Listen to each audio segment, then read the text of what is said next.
The HOA officers stood outside his ranch gate like they owned the road. But the man behind the gate didn't move an inch, and 10 minutes later, a sheriff's cruiser would arrive and quietly escort them away. That moment shocked the entire neighborhood, but the real reason behind it was something no one expected. Ethan Cole had moved to the quiet edge of Maple Ridge 2 years earlier. The property sat at the very end of a gravel road, surrounded by oak trees and open land. It was peaceful, private, and exactly what he and his wife Claire had been searching for after years of crowded city living. The one thing Ethan valued most was privacy, so when he installed the tall iron gate at the entrance of his driveway, it wasn't meant to start trouble. It was simply there to keep the long road leading to their home from turning into a shortcut for curious drivers. Most neighbors respected it, but the HOA board never liked it. According to them, the gate created an inconvenience for community inspectors who occasionally drove through the area to check landscaping and property standards. Ethan had politely told them something simple. Their authority stopped at the edge of his property. For months the HOA sent letters requesting access for routine inspection. Ethan always responded calmly, reminding them that his home sat outside the community boundary line shown on the county map, but someone on the board refused to accept that answer. So one quiet morning, 2 HOA officers arrived at Ethan's gate and demanded he open it immediately. What happened next would turn a simple neighborhood disagreement into something far more serious, and Ethan already knew exactly how it would end. The knocking started slowly at first, then it turned into loud pounding against the metal gate. 2 HOA officers stood outside with clipboards and matching navy jackets that proudly displayed the association logo. One of them, a tall man named Victor Hale, had a voice that carried across the entire road. "Mr. Cole, you need to open this gate immediately," he shouted. Ethan stood calmly on the other side of the driveway, arms folded as he listened. He had expected this visit. Claire watched from the porch, worried but quiet. She had seen the letters, the warnings, and the growing frustration from the HOA board, but Ethan looked completely relaxed. Victor held up a folder filled with printed notices. "You've ignored 3 inspection requests," he said firmly. "The HOA has the right to verify property compliance." Ethan finally stepped closer to the gate. His voice was calm and steady. "Your HOA doesn't have jurisdiction here." Victor laughed like he had heard a joke. "That's not how communities work," he replied. "Every property inside Maple Ridge falls under association rules." Ethan shook his head slowly. "That's the part you keep getting wrong." Victor's patience was fading quickly. "If you refuse access, we'll have to escalate this," he warned. Ethan simply nodded. "Go ahead." The officers looked confused by his calm response. Victor pulled out his phone and made a quick call.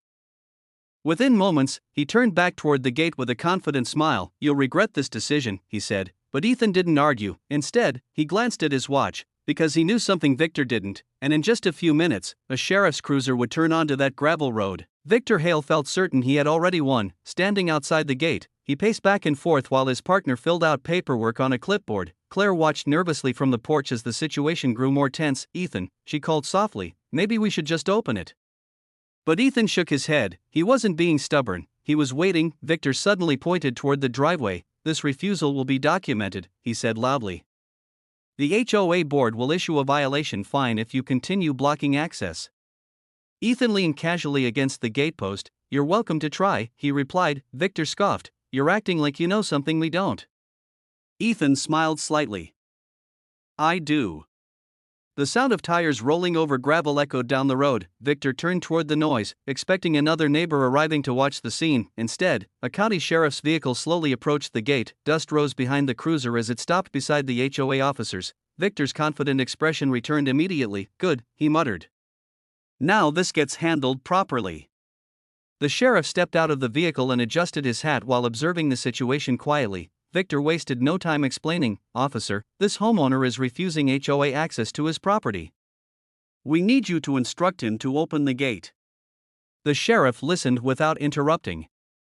Then he looked at Ethan. Ethan nodded respectfully. The officer paused for a moment before speaking, and when he finally did, Victor's confidence disappeared instantly, because the next words completely changed everything. The sheriff looked from the HOA officers to the gate, then back at Ethan. For a moment, the entire road went silent. Victor stood confidently, expecting the officer to demand access. Instead, the sheriff asked a simple question: "Is this the property outside Maple Ridge's official boundary?" Ethan nodded. "Yes, sir." Victor quickly interrupted. "That's not accurate. This road belongs to the community. The sheriff calmly opened a small tablet from his patrol car and tapped the screen a few times. A digital county map appeared. He zoomed in carefully until the property lines became clear, then he turned the screen toward Victor. The thick red boundary line stopped exactly 20 feet before Ethan's gate. Victor blinked in disbelief. "That can't be right," he muttered. The sheriff spoke evenly. "According to county records, this property is not part of the HOA jurisdiction." Claire exhaled slowly from the porch. Victor's partner shifted uncomfortably. "But we've sent notices here for months," Victor argued. The sheriff shrugged slightly. "That doesn't change the boundary line." Victor looked toward Ethan again, now realizing why the homeowner had been so calm the entire time. "You knew this?" Victor asked. Ethan nodded. "I tried explaining it in every letter." The sheriff closed the tablet. "Gentlemen, the homeowner has the right to keep this gate closed." Victor's face turned red with frustration. "But we need to inspect the property," he insisted. The sheriff shook his head gently. "No, you don't." And then he said something that stunned the officers completely. "Actually, you're the ones who shouldn't be standing here." Victor stared at the sheriff, completely confused. "What do you mean?" he asked. The officer pointed calmly at the gravel road beneath their feet. "This section past the boundary line is private access." Victor slowly looked around the empty stretch of land. "But we're standing on the road." "Yes," the sheriff replied. "Which belongs to the property owner." Ethan had built the road years earlier with county approval when the house was first constructed. The sheriff explained it clearly. The HOA boundary ends at the main intersection. Everything beyond that point is private land. Victor's partner lowered his clipboard slowly. "So technically," he began. The sheriff finished the sentence. "You're trespassing." Claire covered her mouth in surprise. Victor's confidence completely disappeared. "We were just trying to enforce community rules," he muttered. The sheriff nodded politely. "I understand. But those rules don't apply here." Victor looked toward Ethan again, realizing the homeowner had known this all along. Ethan didn't look angry, he simply looked patient. "I tried to tell your board several times," he said quietly. Victor sighed heavily. The situation had clearly turned against them. The sheriff gestured back toward their vehicle. "Gentlemen, I think it's time to head back." Victor hesitated for a moment, then something unexpected happened. Ethan spoke again. And what he offered next surprised everyone standing there. Just as the HOA officers began walking back toward their car, Ethan opened the small pedestrian gate beside the driveway. "Wait," he called. Victor turned cautiously. "I thought you didn't want us here." Ethan stepped forward with a calm expression. "That's not entirely true." Claire watched quietly from the porch, curious about what he meant. Ethan pointed toward the property beyond the trees. "The reason I built the gate wasn't to keep neighbors away." Victor raised an eyebrow. "Then why?" Ethan explained slowly. "Years earlier, before Maple Ridge expanded, the road had been used by delivery trucks and curious drivers trying to cut through the land. It caused damage to the fields and disturbed the quiet environment they loved. So the gate solved that problem," Ethan said. Victor nodded slowly. "That makes sense." Ethan then said something unexpected. "If the HOA ever needs to talk, you're welcome to visit. Just not by demanding entry." Victor looked embarrassed but appreciative. Claire smiled gently from the porch. The sheriff leaned against his cruiser, clearly amused by the sudden change in tone. Sometimes the biggest conflicts simply needed understanding. But Victor still had one final question, and the answer would reveal the real reason Ethan had never worried about the situation. Victor hesitated before asking, "If you knew we had no authority here, why didn't you just ignore the letters?"